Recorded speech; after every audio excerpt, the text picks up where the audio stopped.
पिछले वीडियो में हमने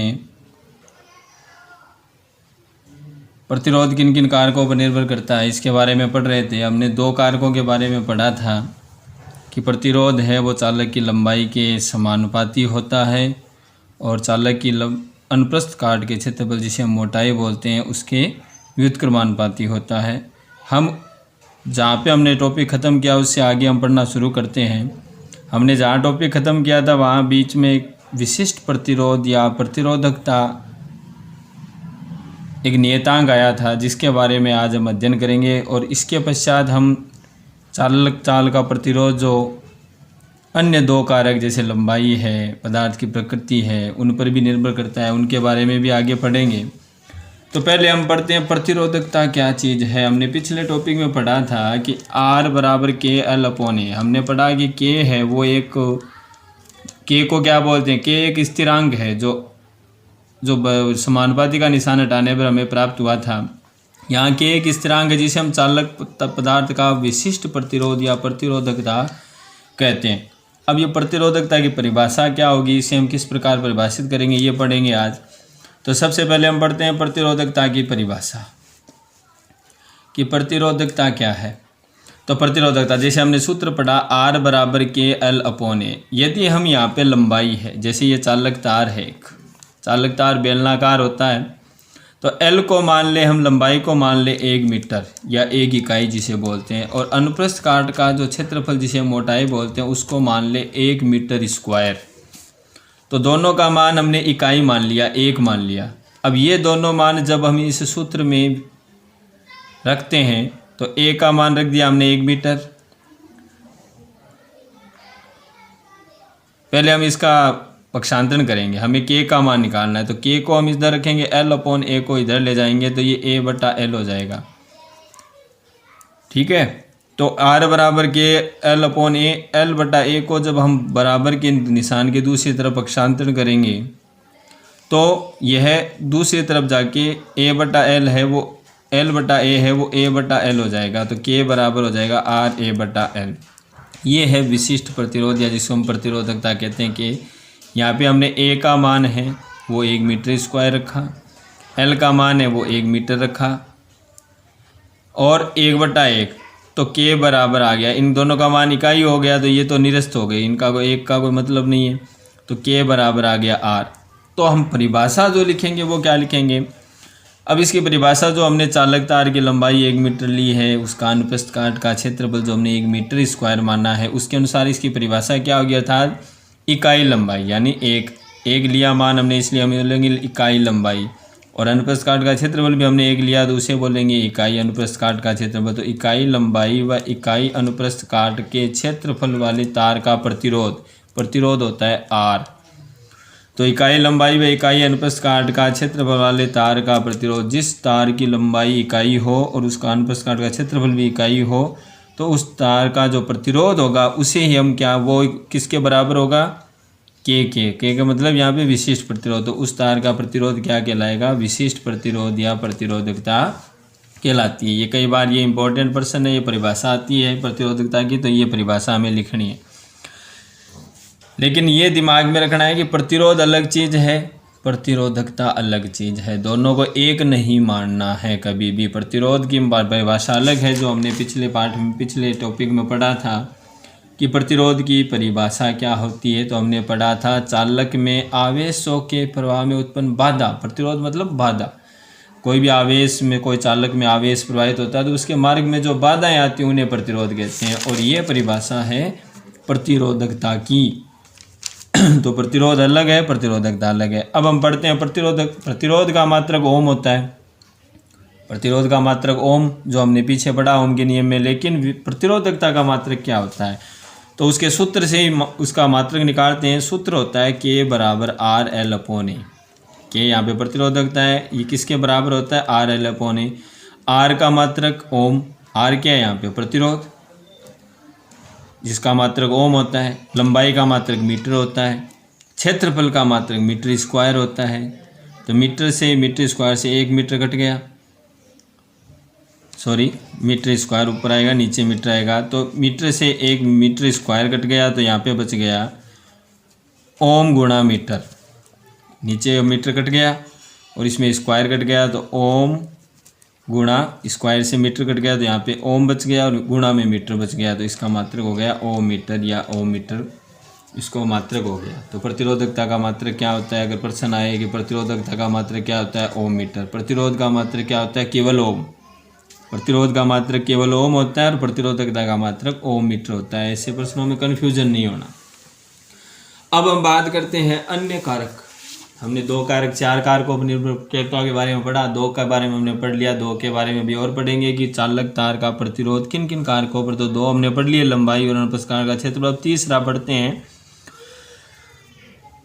ताप पर निर्भरता। उससे पहले हम एक पढ़ते हैं कि प्रतिरोध है वो 4 कारकों पर निर्भर करता है, प्रतिरोधकता किस पे निर्भर करती है, ये भी इंपॉर्टेंट प्रश्न है, परीक्षा में आता है। प्रतिरोधकता किन कारकों पर निर्भर करती है, तो प्रतिरोधकता न तो लंबाई पर निर्भर करती है, न अनुप्रस्थ काट के क्षेत्रफल पर निर्भर करती है, दोनों पर ही निर्भर नहीं करती है। केवल किस पर निर्भर करती है, पदार्थ की प्रकृति पर। प्रकार की प्रकृति का मतलब पदार्थ किस पदार्थ का बना है, जैसे तांबे की प्रतिरोधकता अलग होगी, चांदी की अलग होगी, लोहे की अलग होगी। तो प्रतिरोध की ताप पर निर्भरता। कुछ धातु, जैसे अब हम ताप पर निर्भरता पढ़ते हैं, जैसे हम धातुओं की बात करते हैं, तो धातुओं में सामान्यतः क्या होता है कि तो ताप पर निर्भरता में जैसे हम सबसे पहले धातुओं की बात करते हैं, कुछ धातु लेते हैं जैसे चांदी, तांबा, सोना आदि। तो सामान्यतः धातुओं में क्या होता है कि ताप यदि बढ़ाएंगे तो प्रतिरोध बढ़ता है। याद रखना है, धातुओं में ताप बढ़ाने से प्रतिरोध बढ़ता है, चाहे वो चांदी हो, तांबा हो, सोना हो, लोहा हो, एल्यूमिनियम हो, कोई भी हो। ये तो बात होगी धातुओं की। मिश्र धातुओं में क्या होता है कि मिश्र धातु जो 2 या 2 से अधिक धातु या धातु से मिलकर बने हुए पदार्थों को मिश्र धातु बोलते हैं। 2 या 2 से अधिक धातु या अधातुओं से मिलने से बनने वाले पदार्थ को मिश्र धातु कहते हैं। तो मिश्र धातु जैसे मान लीजिए कि मैग्नीन है, कॉन्स्टेंट है, निकेल है आदि का ताप परिवर्तन करने से प्रतिरोध में बहुत मतलब ज़्यादा परिवर्तन नहीं होता, बहुत कम परिवर्तन होता है, विशेष परिवर्तन नहीं होता ताप के मान के बढ़ने से या घटने से। तो मिश्र धातुओं में ताप बढ़ाने से प्रतिरोध के मान में बहुत कम परिवर्तन होता है या नहीं के बराबर होता है। तो धातु की बात होगी, मिश्र धातु की बात होगी। अब बात करते हैं उपधातु की। उपधातु वे होते हैं जिनमें कुछ गुण धातु के होते हैं, कुछ गुण अधातु के होते हैं, दोनों का सम्मिलित रूप होता है। तो धातुओं और अधातुओं के से मिल के गुण जिनमें पाए जाते हैं उन्हें क्या बोलते हैं, उपधातु। कुछ उपधातु है जैसे boron, silicon, germanium, arsenic, antimony, tellurium, polonium आदि कई 7 उपधातुएँ होती हैं। उनमें से जैसे 2 के मैंने नाम लिखे हैं, वैसे boron, silicon, germanium, arsenic, antimony, tellurium, polonium आदि में ताप बढ़ाने से प्रतिरोध घटता है। मतलब उल्टा काम है, ताप बढ़ने से धातुओं में तो ताप बढ़ाने से प्रतिरोध बढ़ता है, इनमें उल्टा है उनका। उपधातुओं में ताप बढ़ाने से प्रतिरोध घटता है, इसलिए इन्हें अर्धचालक भी कहते हैं। इसलिए उपधातुओं को क्या बोलते हैं, अर्धचालक। और इसीलिए इन धातुओं उपधातुओं का उपयोग हम सौर ऊर्जा में जो बनाने में, यंत्र बनाने में, जैसे सौर प्लेटें बनाने में काम में आता है, उनमें हम काम में लेते हैं। तो जैसे सिलिकॉन का उपयोग सौर प्लेटें बनाने में करते हैं, इसीलिए करते हैं क्योंकि ताप बढ़ाने से उसमें प्रतिरोध है वो घटता है।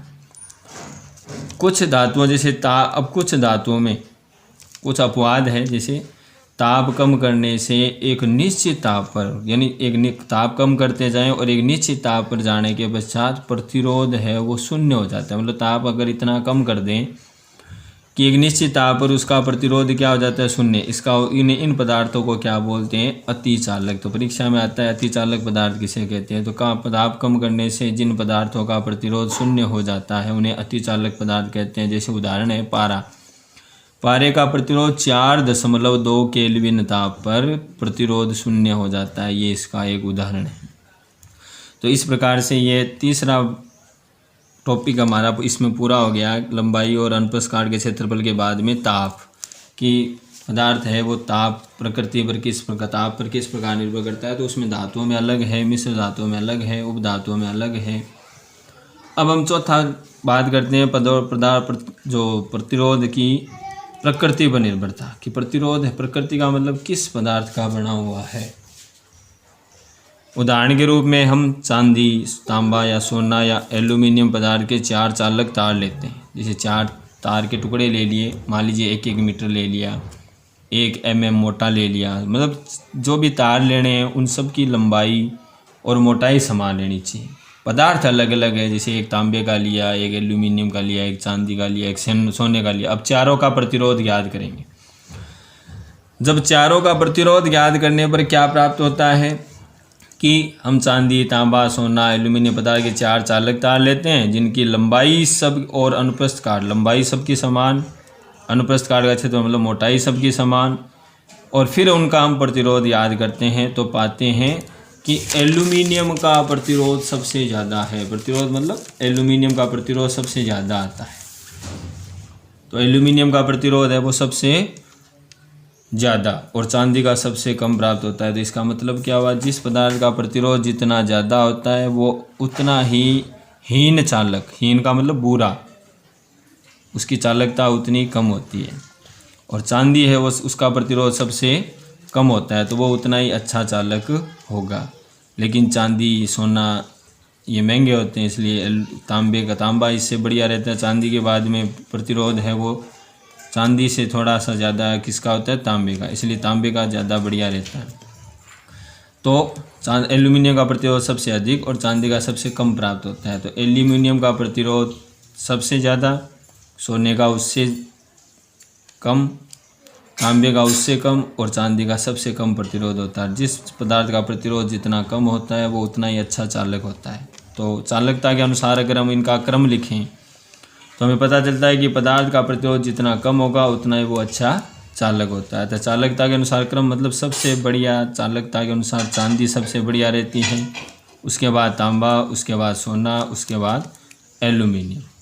तो इस प्रकार से चांदी थोड़ी महंगी होती है, सोना महंगा होता है, इसलिए तांबे और एल्यूमिनियम का हम चालकता में उपयोग करते हैं, लेकिन तांबे का ज़्यादा बढ़िया रहता है क्योंकि तांबे का प्रतिरोध कम होता है, इसलिए इसकी चालकता ज़्यादा होती है।